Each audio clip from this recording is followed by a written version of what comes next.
Hello and welcome back to another update where I cover the latest developments throughout the front line in the Russo-Ukrainian war. We start out in the direction of Avdiivka, where to the northwest of the city the Russians have pushed onwards in the direction of Novopokrovske and Novopokrovske.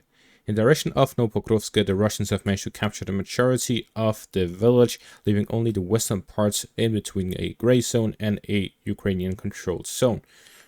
The Russians pushed through from the northern direction down towards the village, allowing for a cover fire for the Russians pushing through the village itself. The Russians in an assault managed to capture the majority of the village and push the Ukrainians out to the western outskirts, where heavy shelling is taking place. The Ukrainians likely withdrew from the village towards Novopokrovske Persha, and with that the Russians will start their offensive operations towards that town through consolidating the gains with Novopokrovske, allowing the Russians to push down up north from Umansk, west from Semenivka, to connect and align the front line close to Novopokrovske Persha and attack from the south, east and north at the same time. Attacking on a wider front has the advantage that it allows the attacking side to avoid consolidating and grouping up their forces in one area, which would allow the defending force to launch heavy artillery strikes and inflict heavy casualties due to the area of effect of the explosions of artillery shells. So instead of having 100 soldiers in one road, they instead spread out their forces in multiple directions, where through that, even if the Ukrainians launch heavy artillery strikes, they will not be able to attack too many soldiers at the same time. The weakness of such operations is that the Russians will be needing more forces to cover the whole front, and it will take longer time, which means that although the casualties taken at one single time is less, the casualties taken over a longer period of time may be more. However, slowly taking Ukrainian fortified positions one by one with heavy cover of artillery and air force allows Russians to take these fortified positions with minimal casualties.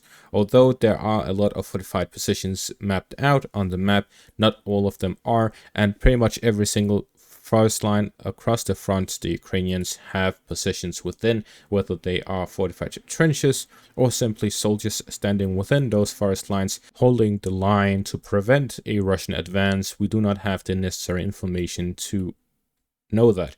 What we do know is that the Russians continue the offensive operations in the direction of Novopokrovske Persha, and this is a slow process, as the Russians have throughout this month been pushing slowly across the front west of Semenivka, north of Umansk, and capturing Novopokrovske.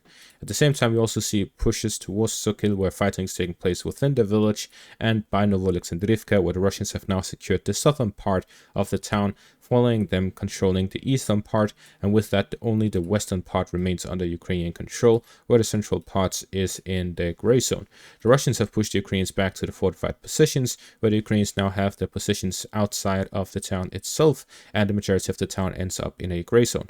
The Russians here attempt to gain full control over Novopokrovske, which would allow the Russians to push on to Vovchansk, which is the final village in between the Russian positions and the highway here in between Pokrovsk and Konstantinivka. The Russian current operations are in three directions: north of Avdiivka towards Konstantinivka, west of Avdiivka towards Pokrovsk, and in between those two directions towards the highway in between Pokrovsk and Konstantinivka.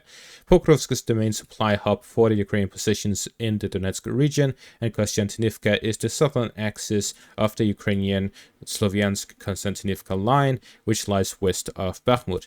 The Russians here are fighting over the town of Chasiv Yar and pushing towards this highway, as well as towards the city of Konstantinivka and Pokrovsk, all in anticipation of the final battle over the Donetsk region, which will be surrounded around the cities here along the Slovyansk-Konstantinivka line and Pokrovsk itself. Moving on to the next section of the front line, we see here to the west of Kolomichivka, here in the Svatova direction, we see that the Russian Ministry of Defense has claimed that they have gained control over this. They call it a village, but it is pretty much a singular building, and this may be, I'm not sure what this is, but this area here that has a name, the Russians claim that they've gained control of it. That is not unlikely, but there's been no visual confirmation of that happening yet.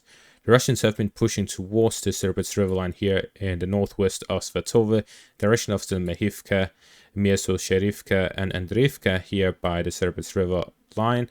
And as such, we see continuous operations by the Russians pushing in the direction of these villages as they attempt to consolidate the front line along the river line, which will allow for them to defend with a secure flank, which would allow the Russians to then push on in offensive operations in the direction of Kupiansk. At the same time, the Russians have also aligned the front line along with the first line ahead of Stepova Novoselivka, reaching the edge of the village, and with this the Russians are getting closer to gaining control over that as well, which would allow the Russians to cut off the supply to both of these fortified positions under Ukrainian control near Kislivka and Kotlyarivka. The Ukrainians still have control over these areas, as Russians have not been launching assaults towards them, but have been bombarding them with artillery. It is unlikely that the Ukrainians have a large or significant presence within those fortified positions, but they do have further fortified positions along the first lines west of Tabaivka and northwest of the village. The Ukrainians have positions here, which allow for them to hold on to the fortified positions as well.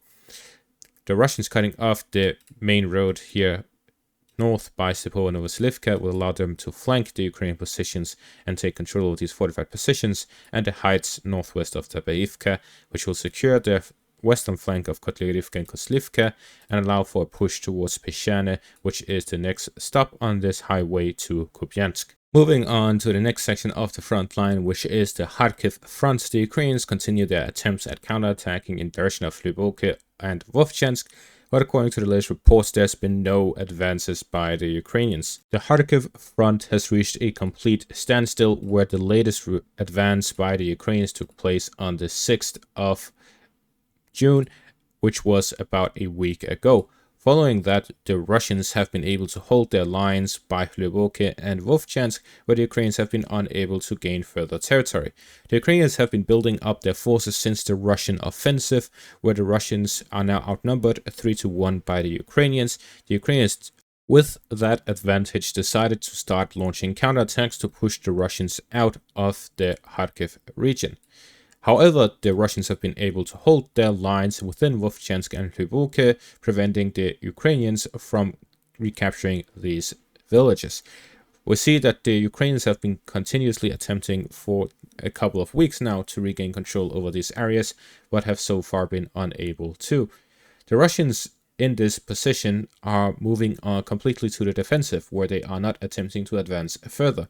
And we see that with this satellite imagery here, which shows that the Russians have started building fortifications north of Vovchansk along the forest lines in the eastern flank of the village. This is to prevent the Ukrainians from gaining a foothold across and counterattacking to flank the Russian positions within the village itself. This allows the Russian soldiers within the village of Vovchansk to hold the lines and prevent a Ukrainian breakthrough by concentrating their forces within it. At the same time, heavy fighting takes place within Vovchansk, where heavy artillery shelling happens on both sides, but the Russians have the advantage with FAB bombs. Talking about FAB bombs, it is one point that I have been saying for a very long time that the Russians have that the Ukrainians do not have, that is giving the Russians a significant advantage. Being able to drop so many bombs with such a payload on a daily basis across the whole front is a significant advantage. The Ukrainians have been unable to deal with these jets because they would need air defense very close to the front line, which makes them vulnerable to Russian missile fire and detection. This means that they would lose the air defense near the front. An alternative would be to counteract with their own bombs or with their own jets, which they do not have. However, it is reported that the first F-16s will start arriving here this summer, and at the same time the Ukrainians have developed their own FAB bombs. This means that if the Ukrainians do receive these F-16s, they'll be able to launch their own FAB bombs, which would not match up to the level at which the Russians have right now, but it will even out the playing field just ever so slightly. This means that the Ukrainians would be able to deal with the Russian positions in Vovchansk and Lyubovka by using these FAB bombs. But that would only be for as long as the Ukrainians do have the F-16s, as the Russian air defense is not lacking in any numbers, unlike the Ukrainians, which are entirely dependent on the Patriot system deliveries from the West, as well as the RST or other missile systems, which they use here in this war. They are not receiving a lot, while the Russians have a significant number of S-400 systems, numbering in the dozens. And that is going to be all for this update. Thank you for watching. Make sure to leave a like, subscribe, and check out my Patreon for additional content. Thank you for watching, and have a great day.